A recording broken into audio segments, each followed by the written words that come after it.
रामेश्वरम.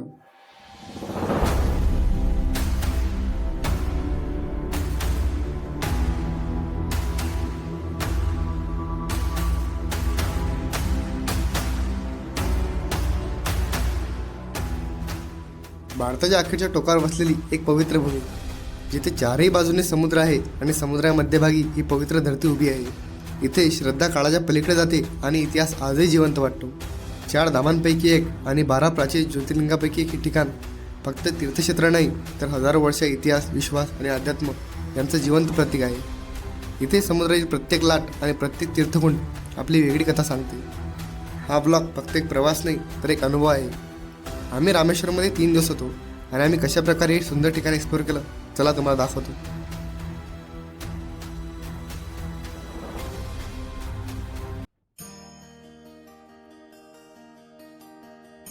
सकाळी सकाळी रेल्वेमध्ये जेव्हा माझे डोळे उघडले तेव्हा माझ्यासमोर पंबांचा नाईट व्ह्यू होता. सकाळी 5:30 वाजता आम्ही रामेश्वरममध्ये पोहोचलो. नंतर आम्ही मंदिरासमोरच एक हॉटेल केली. आमच्या हॉटेलच्या समोर रूम पश्चिमेकडचा द्वार दिसत होता. मग रूममध्ये थोडा वेळ थांबून 22 तीर्थामध्ये स्नान करण्यासाठी गेलो.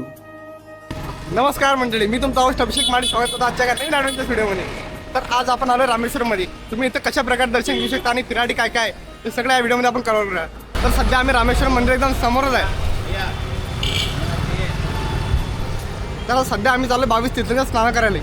तिथं आंघोळ आल्यावर ड्रेस चेंज करू आणि दर्शनाला जाऊ.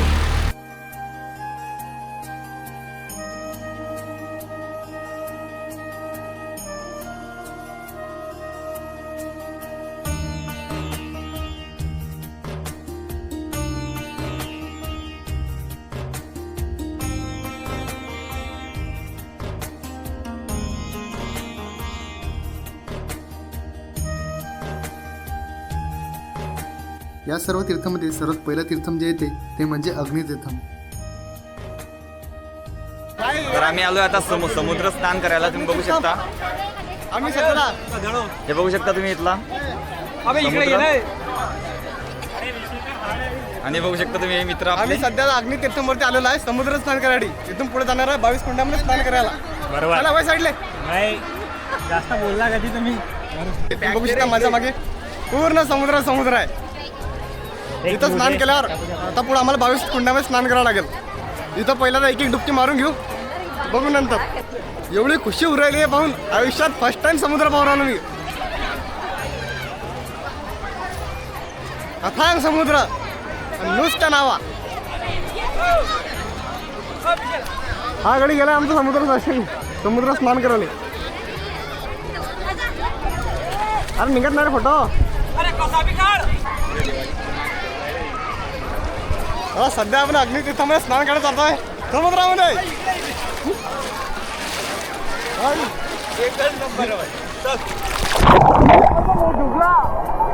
एकदम समोर आलोय अग्नितीर्थामध्ये स्नान करायला.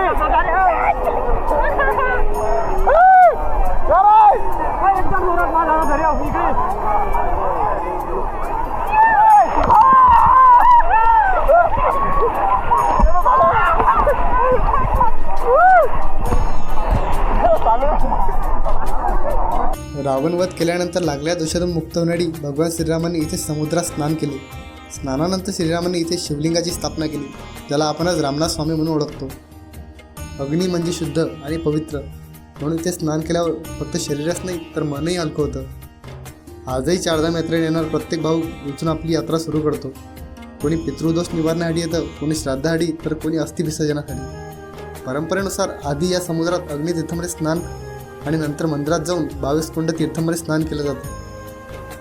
मी इथे येण्या अगोदर समुद्र पाहिलेला नव्हता, त्यामुळे एवढं मोठं पाणी बघून माझी एक्साइटमेंट पीक लेवलला गेली होती. Hello guys, I am under the sea. You are watching.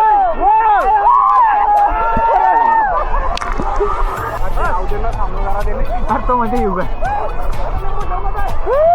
निंबू सर्व रायडी हे काय करू लागलो.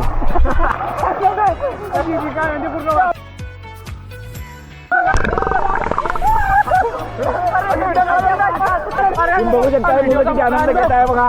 विजयच्या चेहऱ्यावर खूप व्हिडिओ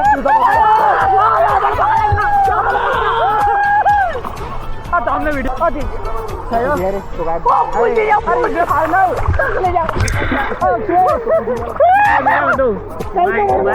काढ मग झाला ना माझा फोटो काढा आता नाव उडाला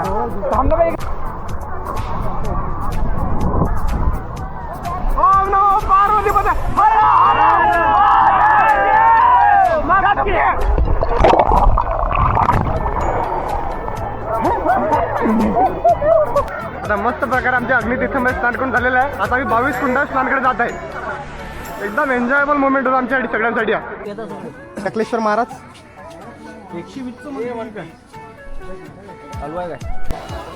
तर मित्रांनो आता आपण चाललो आहे 22 कुंडामध्ये स्नान करायला. तर तुम्ही बघू शकता गर्दी किती आहे बघू शकता तुम्ही. हे जाण्याचा मार्ग आहे, हा रस्ता आहे. इथे स्नान करून झाल्यानंतर आम्ही 22 कुंडांकडे गेलो. आता सध्या 22 तीर्थम स्नानच्या लाईनमध्ये लागलेला आहे. इथे आपल्याला 25 रुपये पर पर्सन एवढी फी द्यावी लागते.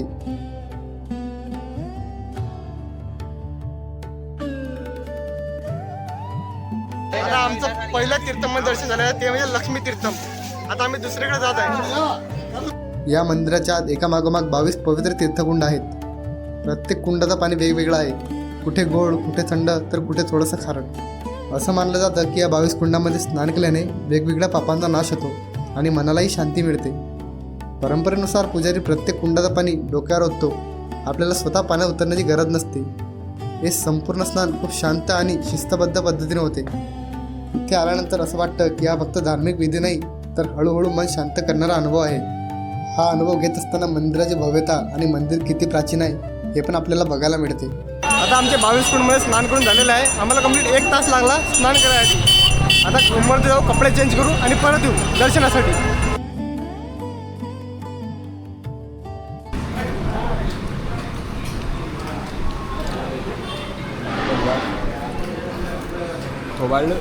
सुका पाटील 35 भाकरी 35 गंजभर भात गंजभर भात कोकला भर भात मोठा राखीस मोठा राखीस.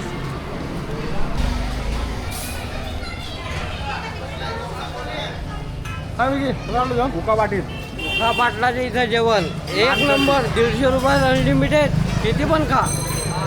तुमचं काय मत आहे? एक नंबर एक नंबर. 35 भाकरी किती खाल्ला ना? 35 भाकरी बरं गंजभर भात 35 भाकरी गंजभर भात रेकॉर्ड ब्रेक. 35 भाकरी गंजभर भात बरं आता अभिषेक माळी.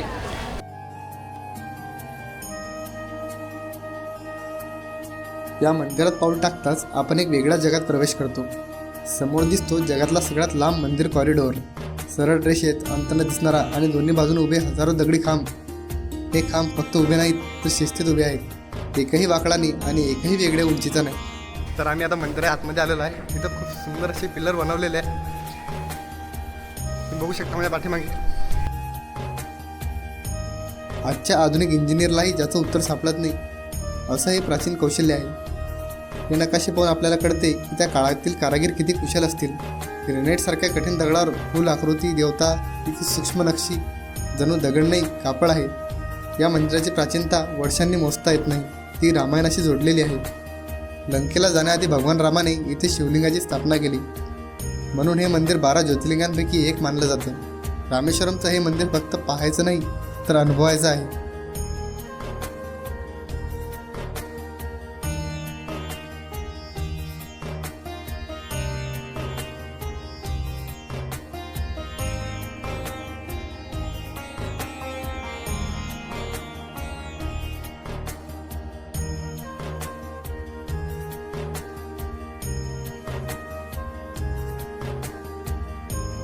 आता मस्तपैकी आमच्या भोलेनाथचे दर्शन झालेले आहे. दुपारी 12 ते 3 हे मंदिर बंद असते. त्या कारणास्तव आमचे दर्शन थोडे उशिरा आले, पण बाकी दर्शन मस्त झाले. एकदम प्रसन्न.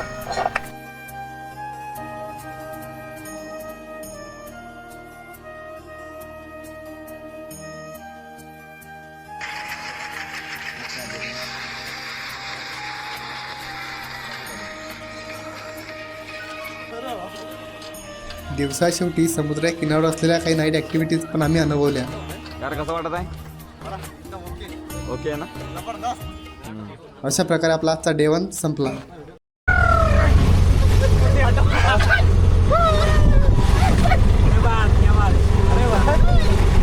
आजच्या दिवसाची सुरुवात थोडी ॲडव्हेंचरस झाली. रामेश्वरमधील फेमस टुरिस्ट स्पॉट बघण्यासाठी आम्ही ऑटो रेंट केलं.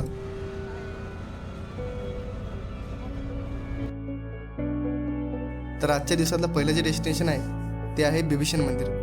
हे बिभीषण मंदिर पाण्याच्या मधोमध आहे. आजूबाजूला पाणी आणि मध्ये शांत उभं असलेलं छोटंसं मंदिर.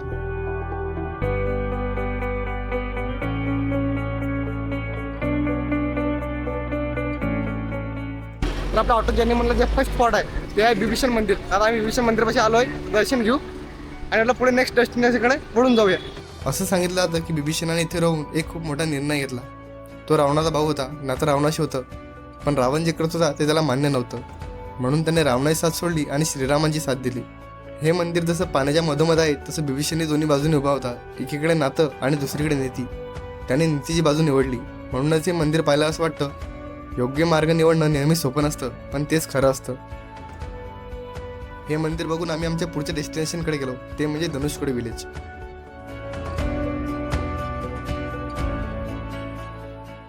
हे आहे धनुषकोडी गाव. 1964 साली इथे भयानक सायक्लोन आला होता. त्यावेळी इथे रेल्वे स्टेशन होतं, चर्च होतं आणि पूर्ण गाव वसलेलं होतं. पण त्या वादळानंतर सगळं उद्ध्वस्त झालं. आजही इथे जुना रेल्वे स्टेशन आणि चर्चचे अवशेष दिसतात. हे ठिकाण पाहिल्यावर कळतं निसर्ग एका रात्रीत सगळं बदलू शकतो.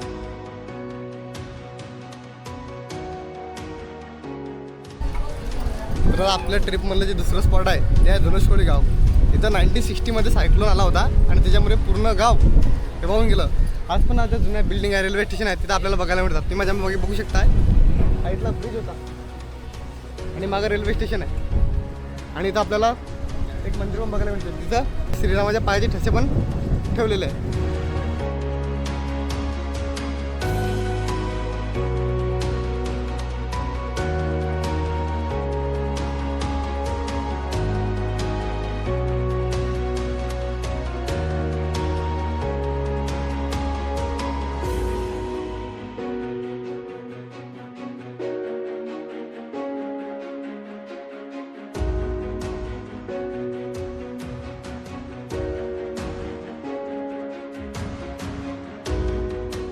तर मी सध्या जुन्या तुटेल चर्चमध्ये आलेलो आहे. काहीच झालं नाही इथं.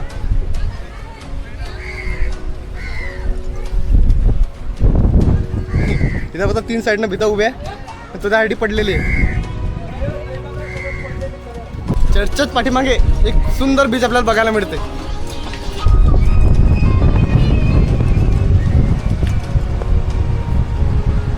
चर्चच्या मागे सुंदर समुद्र पाहिल्यावर आपल्याला कळते की त्यावेळेस हे गाव किती सुंदर असेल.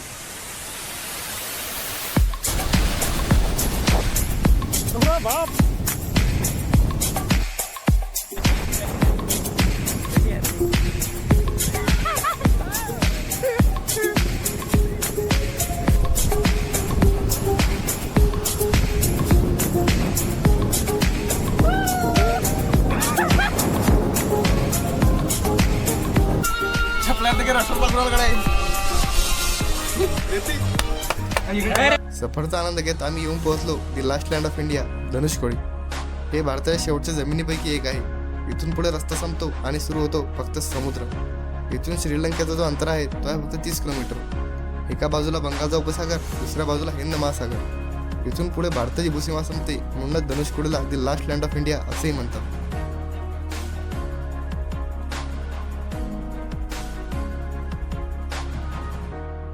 तर आम्ही सध्या धनुषकोडीने आलेलो आहे, the last land of India. हे भारतात शेवटचं टोक आहे. इथं आपल्याला 2 समुद्र बघायला मिळतात, एक बंगालचा उपसागर आणि हिंद महासागर. हा जो माझ्या मागे आहे तो हिंद महासागर आणि हा इकडा साईडला आहे तो बंगालचा उपसागर.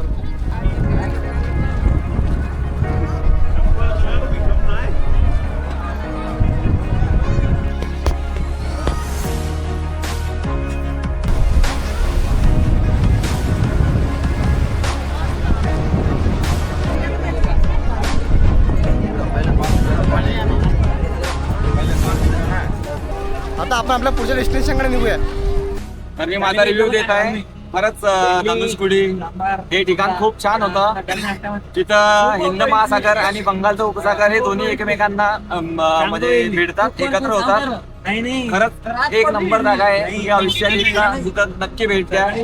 जसं मी व्हिडिओ मध्ये बघितलं होतं त्यापेक्षा सुंदर ठिकाण ते होतं एक नंबर.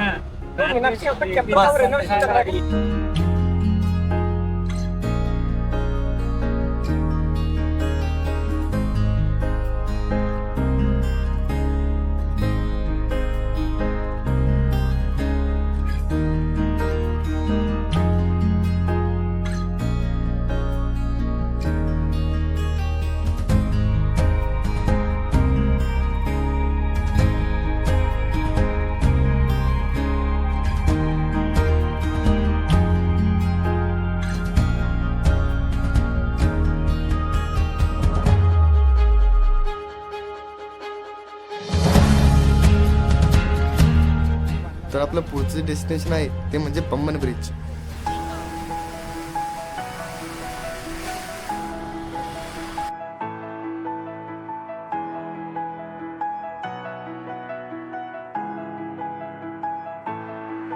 एकोणीसशे 14 साली बांधला गेलेला हा ब्रिज मुख्य भारताला रामेश्वरमशी जोडतो आणि हा समुद्राचा भारताचा पहिला रेल्वे ब्रिज आहे. जेव्हा बोट क्रॉस करण्यासाठी येतात तेव्हा हा ब्रिज मधोमध खुलून त्यांना जाण्यास रस्ता देतो. मी लहानपणी चेन्नई एक्सप्रेस पाहिला होता. त्यातील एक सीन कायम माझ्या मनात बसला. ट्रेन समुद्रामधून जाते, दोन्ही बाजूंना पाणी आणि मध्ये पम्मन ब्रिज.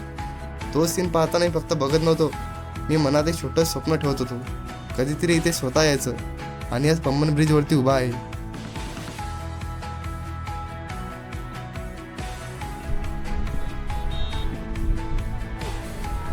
तर सध्या मी आता मोस्ट आयकॉनिक पम्मन ब्रिजवरती उभा आहे. हा जो आहे तो व्हेकलसाठी आहे आणि या साईडचा जो आहे तो रेल्वे क्रॉसिंगसाठी आहे. तिकडला जो पूल बनवलेला तो नवीन पूल आहे आणि इकडला जुना पूल आहे. इथूनच ज्या बोट वगैरे आहे त्या क्रॉस होतात.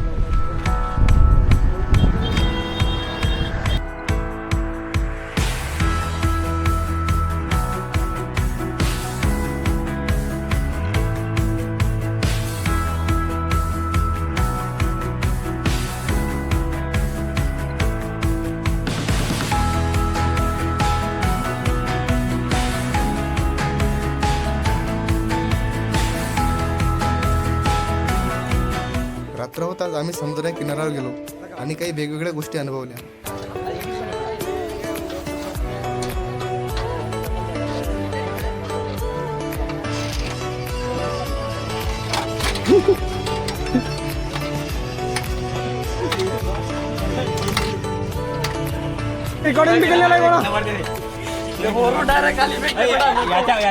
एक्सपिरियन्स एक नंबर भारी एकदम. म्हणजे एकदम छान दिसते त्याच्यामध्ये. पूर्ण असं व्हर्च्युअल वाटते सर्व आणि थोडी भीती पण वाटते आणि मजा तर खूप येते एकदम. अरे एक नंबर काय सांगू तुम्हाला. एक तार तरी काही करायलाच पाहिजे. मी ते डबल करणार. अशा प्रकारे आजचा आपला डे 2 संपला. तर आज आपला रामेश्वरम मध्ये तिसरा दिवस आहे. आम्ही सध्या बोटिंगसाठी आलेलो आहे. काय म्हणणं आहे? मंडळ आपला आभारी आहे. जिरली आमची. इथं बोटिंगचे जे चार्जेस आहे ते 100 रुपये पर पर्सन आहे. सकाळी उठल्यानंतर आम्ही बोटिंग करण्यासाठी गेलो, पण तिथं गेल्यावर आम्हाला माहिती पडलं की इथं एकच बोट अवेलेबल आहे आणि ती सुद्धा मोठी आहे. आम्हाला छोटी बोट पाहिजे होती, तेव्हा आम्ही सर्वांनी बोटिंग नाही करायचं ठरवलं. तर मित्रांनो आता आपण बघू शकता आपण ही बोटिंग कंप्लीट झालेली आहे. आता आपण आपल्या सर्व मित्रांचे रिव्ह्यू घेत आहे. सर्वात पहिले रिव्ह्यू आपण घेत आहे संकेतचा. एकदम बेस्ट. हा एक नंबर. आयुष्यामध्ये पहिल्यांदा बोटिंग केली. एक नंबर अनुभव. पुढे कॅमेरा अलाउड नसल्या आणि शूट करू नाही शकलो, पण एक नंबर. वाह क्या ऍक्टिंग कर रहा है.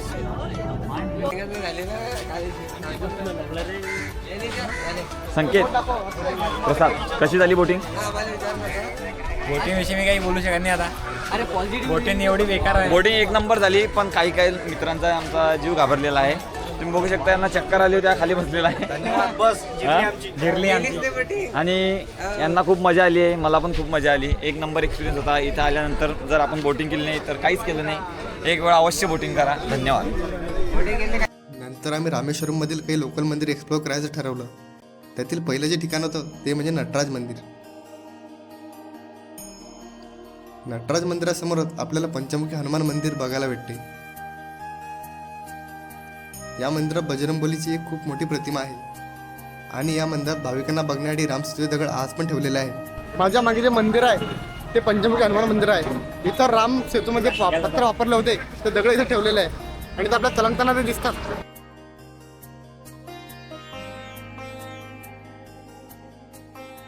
हे आहे भारतीय पूर्व राष्ट्रपती APJ अब्दुल कलाम यांचं घर. तर आता मी सध्या भारताचे पूर्व राष्ट्रपती APJ अब्दुल कलामच्या घरासमोर उभा आहे. इथं शूट वगैरे अलाउड नाही, त्याच्यामुळे मी आतमधलं काही दाखवू शकत नाही. आणि घराच्या साईडला गव्हर्नमेंटनी कलाम सी शेल मार्ट बनवलेला आहे.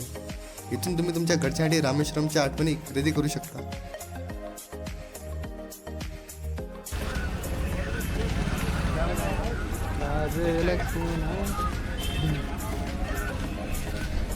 फर्स्ट टाइम साऊथ इंडियन नारळ ट्राय करूया.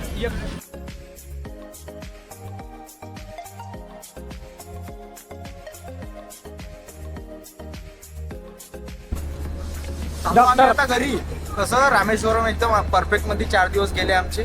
आता आम्ही घरी निघतो नागपूर पर्यंत. अजून काही अजून काही नाही, बस पंबन ब्रिज मधून एक उडी मारणार आणि कन्याकुमारी पर्यंत आमचा प्रवास सुरूच राहील.